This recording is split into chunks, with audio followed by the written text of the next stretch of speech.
이 세상에는 환난이 참 많죠. 환난이 차고도 넘칩니다. 지금 코로나19로 인해서 온 세상이 환난 가운데 있습니다. 잊을만 하면 찾아오는 질병도 있고 또 가족의 이런저런 다양한 문제들이 가정에서 벌어지곤 합니다. 나라나 지도자를 잘 못 만나서 큰 환난을 겪는 이들도 적지 않습니다. 그리스도인이나 교회는 이런 환난을 다 피해서 존재하고 살아가는 것이 아닙니다. 본문 33절 하반절에 세상에서는 너희가 환난을 당하나라고 했습니다. 예수님은 말씀하시길 그리스도인들이 이 세상에서 살아갈 때에 환난을 당하는 것이 당연할 수 있다라고 말씀하신 것이죠. 더 나아가 시편 34편 19절에는 의인은 고난이 많으나라고 했습니다. 어쩌면 의인일수록 더 고난받고 살아갈 수가 있는 겁니다. 그러기에 그리스도인들도 얼마든지 환난 중에 있을 수 있습니다. 주님은 당신의 백성들을 온실 속의 화초처럼 키우지만은 않으십니다. 자기 백성으로 만들기 위해서 때로는 혹독하게 느껴지는 훈련도 시키시는 분이 우리가 믿는 하나님이십니다. 신명기 32장 11절에 나오는 하나님은 이스라엘 백성들을 어떻게 대하셨습니까? 그분은 자기 백성들을 보호하시고 지키시고 또 인도하셨다라고 했습니다. 그런데 11절을 보면 마치 독수리가 자기 새끼를 키우듯 그렇게 훈련하셨다라고 나와 있습니다. 여러분, 독수리가 자기 새끼를 아주 혹독하게 훈련시킵니다. 막 절벽에서 떨어뜨립니다. 얼마나 혹독합니까? 그렇게 훈련시켜서 강한 독수리로 키워내는 겁니다. 이스라엘 백성들도 40년 광야 생활 동안 그 같은 훈련을 받았습니다. 훈련은 고됩니다. 고통이 따릅니다. 오랜 세월 이어지기도 합니다. 그것이 한 민족의 역사일 뿐만이 아니라 한 개인의 일생이기도 합니다. 그리스도인에게도 환난은 있는 겁니다. 환난을 받으면 평소에 믿음이 꽤 좋은 사람도 대개는 그 믿음이 깨어집니다. 평안이 깨어집니다. 마태복음 28장 23절에서 27절에 나오는 바람 부는 바다를 배를 타고 지나가는 제자들에게는 믿음이 없지 않았습니다. 그들은 일찍이 예수님을 그리스도라 고백하고 예수님을 따르는 제자들이었습니다. 바람이 약하게 불 때만 해도 그들에게는 전혀 무서움이 없었을 거예요. 불안감이 없었을 겁니다. 그들 대부분은 뱃사람이었습니다. 바다에서 벌어지는 일에는 이골이 난 사람들이었어요. 웬만한 어려움은 다 충분히 감당해낼 수 있는 사람들이었습니다. 하지만 바람이 더욱 세게 불고 물이 배에 차오르기 시작하자 그만 물이 차오르듯 불안과 염려도 그들 속에서 차올라 그들을 덮어버렸습니다. 보시는 그림은 렘브란트가 그린 그림인데요. 저 상황 비슷하게 된 겁니다. 굉장히 보기만 해도 무섭죠. 불안합니다. 두렵습니다. 그런 감정이 고스란히 저 배에 타고 있던 제자들에게 있었던 겁니다. 그들은 두려움에 함몰되어 헤어나오지 못합니다. 죽을지도 모른다는 위기감에 사로잡혀 있었습니다. 우리에게도 위기감은 수시로 찾아옵니다. 국민 소득이 올랐다고는 하지만 여전히 먹고 살고 자녀 교육시키기에는 팍팍합니다. 때로 물질적 위기를 겪는 것이죠. 건강에 적신호가 켜집니다. 은퇴할 때가 되면 노후가 걱정스럽습니다. 부모님이 하루가 다르게 연로해지시고 질병으로 고통받는 것도 자식에게는 큰 불안감, 위기감으로 다가옵니다. 더 걱정스러운 것은 자녀의 문제이죠. 아무리 공들여 키워도 자식을 보는 부모의 마음은 불안하기만 합니다. 이 자녀가 자라서 사람 노릇은 잘 할 수 있을지, 또 이 험한 세상 어떻게 어려움을 다 헤치고 지낼 수 있을지, 가정을 이룬 자녀들이 행복하게 잘 살아가기는 할까 하는 마음이 있습니다. 부모의 마음은 늘 그런 염려들로 가득한 것이죠. 걱정하기 시작하면 여러분 한번 생각해 보십시오. 그것은 끝이 없습니다. 끝이 없는 것이 걱정거리입니다. 제게도 아주 수많은 걱정거리가 있습니다. 제게도 여러분의 가정과 비슷한 문제들이 똑같이 날마다 벌어집니다. 목회자 가정이라고 뭐 아무 일 없겠어요? 그저 평탄하기만 하겠어요? 절대 그렇지 않습니다. 늘 문제들로 씨름하고 고민합니다. 게다가 목회자는 모든 성도님들의 일들, 그 가정의 일들이 남일 같지가 않습니다.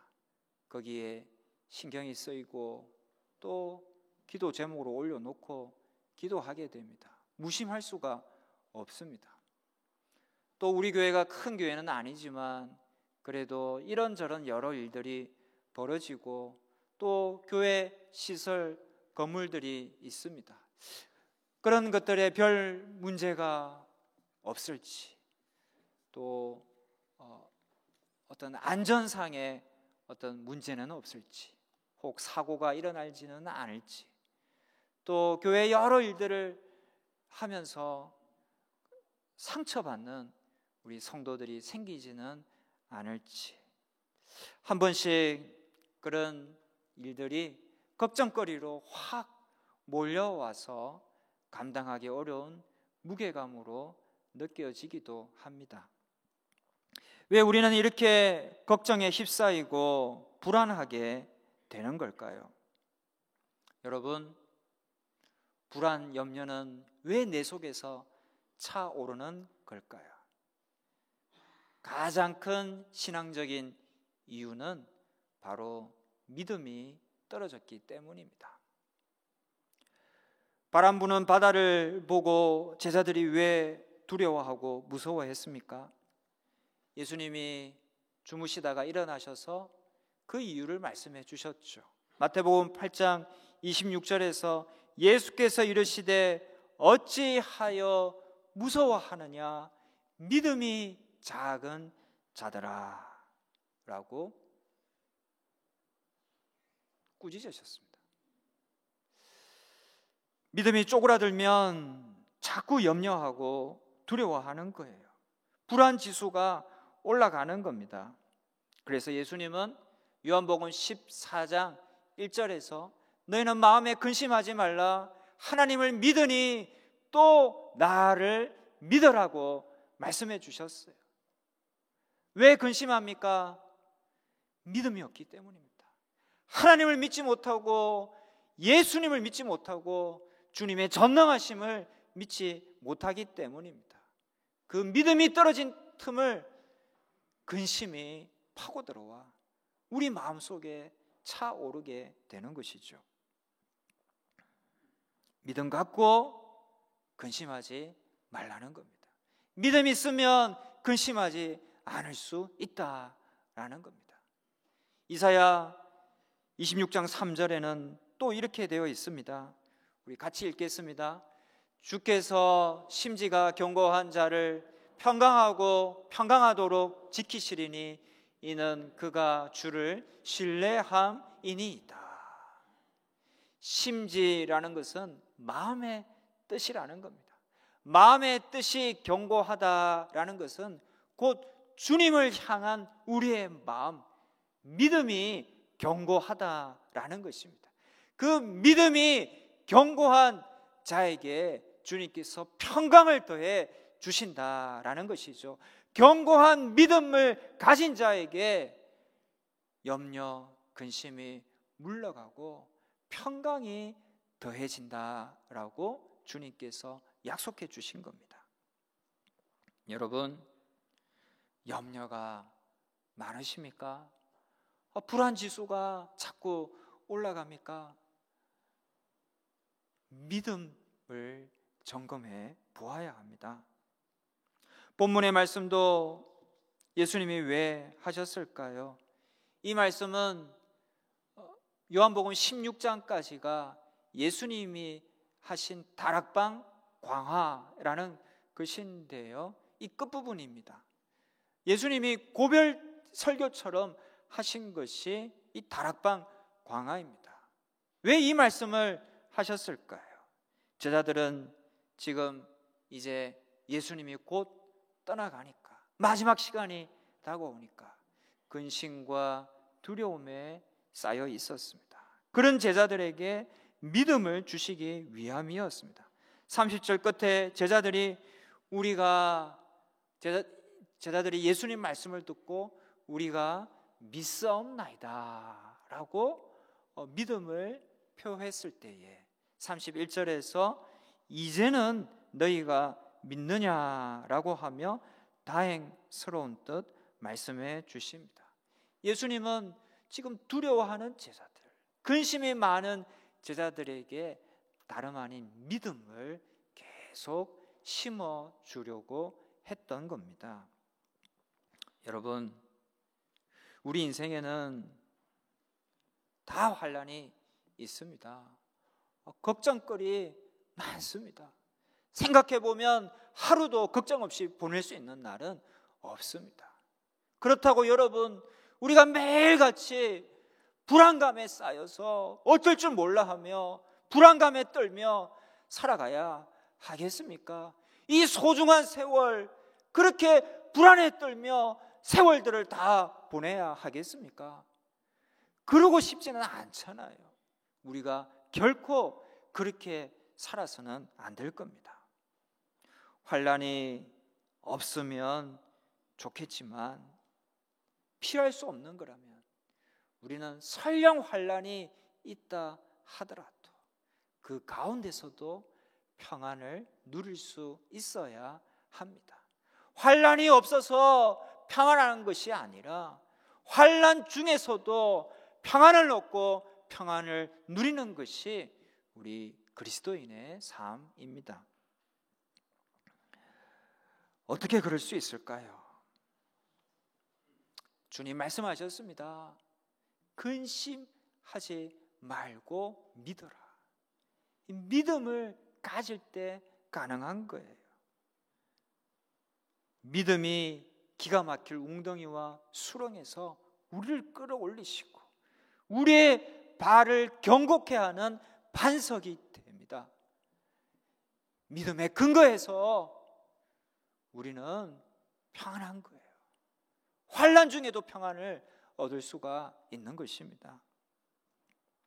여러분, 우리는 믿음을 가져야 합니다. 특별히 환난의 때 우리가 더해야 할 것은 믿음입니다. 그런데 여러분, 이 믿음은 어떻게 더해질 수 있을까요? 어떻게 환난 중에서도 우리는 견고한 믿음을 유지할 수 있을까요? 그것은 기도입니다. 환난과 근심 중에 놓인 제자들에게 예수님 하신 말씀이 24절인데요. 지금까지는 너희가 내 이름으로 아무것도 구하지 아니하였으나 구하라 라며 기도할 것을 말씀하십니다.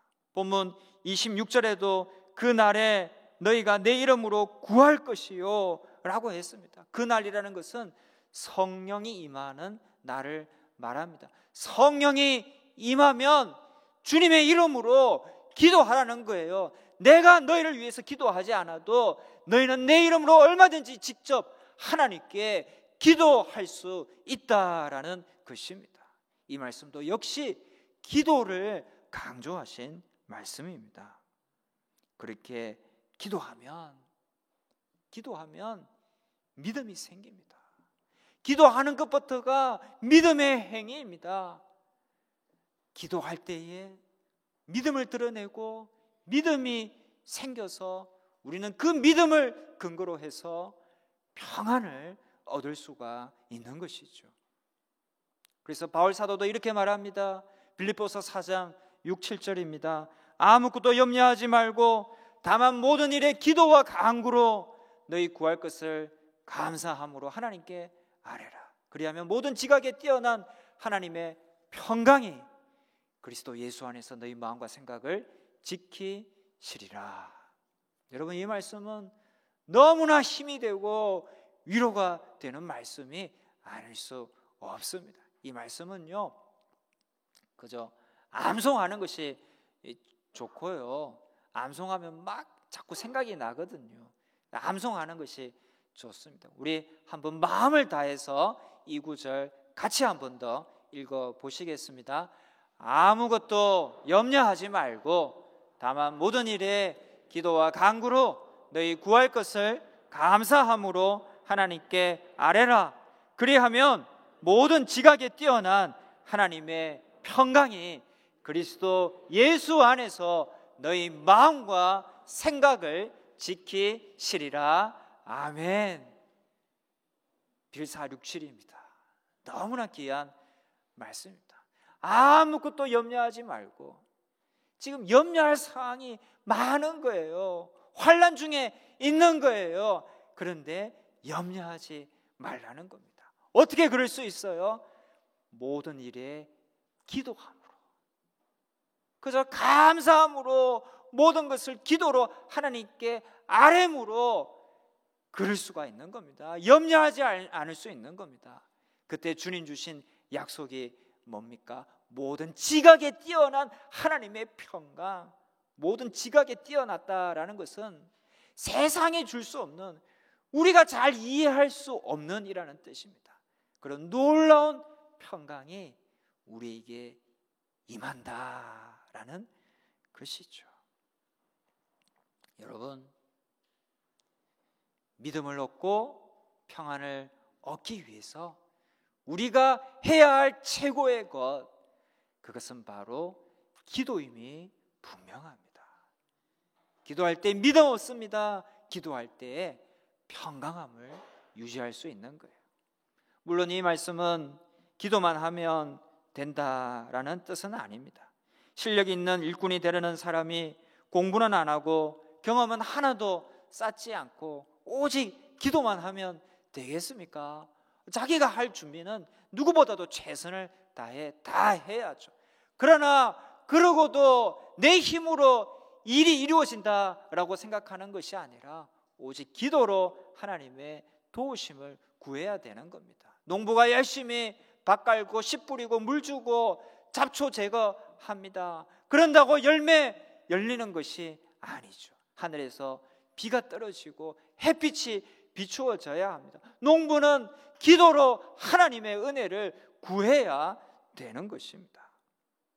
믿음을 더하고 평안을 얻기 위해서도 우리가 할 수 있는 일은 다 하되 기도하는 겁니다. 기도함으로 모든 결과를 하나님께 맡기고 어떤 결과든 결국에는 좋은 것이고 선한 길로 인도해 주실 줄로 믿음을 가지는 거예요. 그리고 평안을 누리는 것입니다. 그러므로 성도에게 기도만큼 중요한 일은 없습니다. 기도함으로 주님과 교제하고 친밀한 관계 속에 들어가 우리의 믿음이 자라고 거기에서 오는 기쁨과 평안을 누리는 거예요. 기도는요, 우리가 하나님과 상담하는 겁니다. 내담자가 자기의 어려운 문제를 상담자에게 다 내어놓습니다. 다 말해줍니다. 다 토해냅니다. 기도도 그런 것입니다. 어려운 문제 하나님께 다 가지고 나와서 하나님께 우리의 마음을 토해내는 것이죠. 시편 62편 8절에 백성들아 시시로 그를 의지하고 그의 앞에 마음을 토하라. 하나님은 우리의 피난처시로다 라고 했습니다. 마음을 토하라는 거예요. 다 아래라는 거예요. 언제요? 시시로 그를 의지하고 라고 했습니다. 시시로라는 것은 영어로는 at all times, 모든 시간에 라고 번역이 되어 있습니다. 공동 번역에는요, 모든 상황에서 라고 되어 있습니다. 늘 기도해야 합니다. 환난 중에는 말할 것도 없는 것이죠. 일반 상담에서 어려움을 당한 사람이요, 다 상담자에게 자기의 문제를 내어놓을 때요, 그 내담자의 마음이 후련해지고 마음의 평안이 찾아온다고 합니다. 기도할 때도 똑같습니다. 우리가 하나님께 다 토해내듯 아뢰게 될 때에 주님 주시는 놀라운 평안이 우리 마음속에 임하는 겁니다. 환난 중에도 기도할 때 믿음이 생기고 그 믿음에 근거해서 평안이 시작되는 것이죠.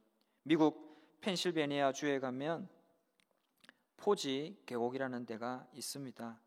그 옛날 이 계곡에서 무릎 꿇고 기도했던 한 명의 청년을 위한, 청년을 기리는 동상이 저렇게 세워져 있습니다.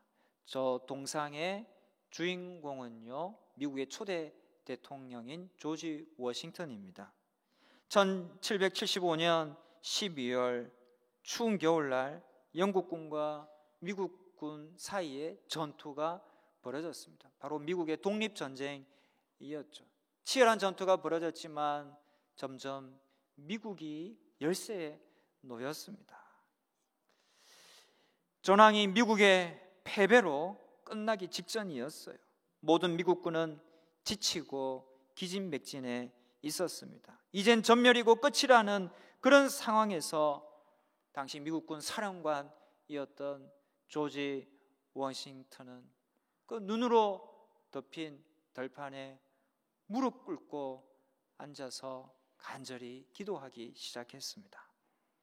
그의 기도는 4시간 동안, 그 총성이 오가는 그 가운데서도 4시간 동안 이어졌어요. 하나님 살려주옵소서. 하나님 이 나라를 지켜주시고 살려주시고 이 나라의 독립과 자유를 허락해 주옵소서. 생명을 건 기도를 했습니다. 그리고 4시간 뒤 믿음 가지고 평안을 얻어 전쟁에 임했습니다. 그 전쟁은 놀랍게도 미국의 승리로 끝났고 미국은 독립을 얻을 수 있었습니다. 1776년 7월 4일 미국이 영국으로부터 독립하고 초대 대통령이 되었던 조지 워싱턴이 후에 남긴 기록에서 이런 이야기를 했습니다. 내 평생에 가장 절박한 위기가 그 전쟁 때였다. 내가 생명을 걸고 싸웠던 것이 바로 그때였다. 총을 들고서 생명 걸고 싸운 것이 아니라 기도를 생명 걸고 하였다. 하나님 우리를 살려 주시옵소서. 이 나라의 독립을 허락해 주옵소서라고 기도했을 때 하나님이 은혜 주셔서 전쟁에서 승리할 수 있었다라고 회고하였습니다. 여러분, 기도할 때 이기는 거예요. 기도할 때 승리할 수 있는 겁니다. 기도할 때 우리는 살아나는 겁니다. 사무엘상 7장 3절에서 11절에 보면 이스라엘과 블레셋 군이 싸웁니다. 군사력으로는 승패가 난 전쟁이었어요. 블레셋은 수도 많았고 막강한 이 전쟁 무기가 있었습니다. 상대가 되지 않았습니다. 이스라엘에게는 그들과 싸워 이길 만한 능력이 전혀 없었습니다. 이때 사무엘은 온 이스라엘 백성을 미스바에 모이게 하고 기도합니다. 9절에 사무엘이 젖 먹는 어린 양 하나를 가져다가 온전한 번제를 여호와께 드리고 이스라엘을 위하여 여호와께 부르짖었습니다. 그들은 엄청난 환난 중에 있었습니다. 하지만 사무엘은 두려움의 절망 속에 빠져들어가지는 않았습니다. 그는 기도를 생각했고 간절히 부르짖어 기도했습니다. 그때 어떤 일이 일어납니까? 10절에 보시면 블레셋 사람이 이스라엘과 싸우려고 가까이 오매 그날에 여호와께서 블레셋 사람에게 큰 우레를 발하여 그들을 어지럽게 하셔서 놀랍게도 블레셋 군이 패해서 도망가게 했습니다. 저렇게 기도할 때에 하늘에서 우레가 떨어진 거예요. 그들은 블레셋은 다 도망갔고 그들은 천멸하게 되었습니다. 이스라엘이 승리했던 것이죠. 그들은 기도로 이겼습니다. 기도로 살아났던 거예요. 사도 바울도 육체의 가시 즉 질병으로 인해 환난 중에 하나님께 간절히 기도했습니다. 비록 육체의 가시가 제거되지는 않았지만 그러나 그렇게 기도함으로 그는 놀라운 평안을 얻습니다. 내 은혜가 너에게 족하도다라는 하나님의 말씀을 듣고 크게 깨닫고 이렇게 노래합니다. 고린도후서 12장 90절에 도리어 크게 기뻐함으로 나의 여러 약한 것들에 대하여 자랑하리니 이는 그리스도의 능력이 내게 머물게 하려 함이라. 그러므로 내가 그리스도를 위하여 약한 것들과 능력과 궁핍과 박해와 공고를 기뻐하노니 이는 내가 약한 그때의 강함이라 라고 말하며 환난 중에서도 하나님이 허락해 주신 기쁨과 평안을 고백하고 노래합니다. 기도함으로 세상이 줄 수 없는 것을 얻었던 것입니다. 그러니 여러분, 성도는요 기도해야 하는 거예요. 기도하는 사람이 바로 성도인 겁니다. 환난 때에 우리는 특별히 더 힘써 기도해야 합니다. 로마서 12장 12절에 환난 중에 참으며 기도에 항상 힘쓰며 라고 했습니다. 환난 중에 힘써 기도할 것을 강조하고 있습니다. 환난은 피할 수 있으면 피해야겠지만 이 환난이라는 것이요 잘 피해지지도 않고 또 우리가 인생 살아가다가 한 번은 꼭 겪어야 하는 것들도 있습니다. 피해가기만을 바라기보다는 그러므로 우리는 환난 중에도 이 환난 중에도 평안을 얻도록 유지하도록 기도해야 합니다. 환난 중에 있는 남을 위해서도 기도해야 합니다. 그렇게 남 위해 기도할 때에 우리는 누군가에게 평안을 끼칠 수 있는 정말 보람된 일을 할 수 있는 것이죠. 기도는 성도가 가진 최고의 무기요 최고의 열쇠입니다. 니키 건벌이라는 사람은 이렇게 말합니다. 사탄은 우리의 말을 비웃는다. 우리의 수고를 조롱한다. 그러나 기도에는 벌벌 떤다. 우리가 아무리 애쓰고 수고해도 기도하지 않으면 사단은 그것을 우습게 여깁니다. 그러나 모든 것을 다 하고 나서 간절히 기도할 때에 거기에 사탄이 벌벌 떨고 떠나가는 역사가 나타나는 거예요. 쉬지 말고 기도합시다. 아무것도 염려하지 말고 다만 모든 일에 기도와 감사로 우리의 구할 것을 하나님께 아뢰시다. 하나님을 의지하고 시시로 하나님 앞에 우리 속의 모든 것을 다 토해내듯 아뢰읍시다. 하나님은 우리의 피난처가 되십니다. 기도로 환난 중에도 믿음이 자라고 주님 주시는 놀라운 평안을 유지하고 그 평안 가운데 거하시는 저와 여러분 다 되시기를 주님의 이름으로 축원합니다.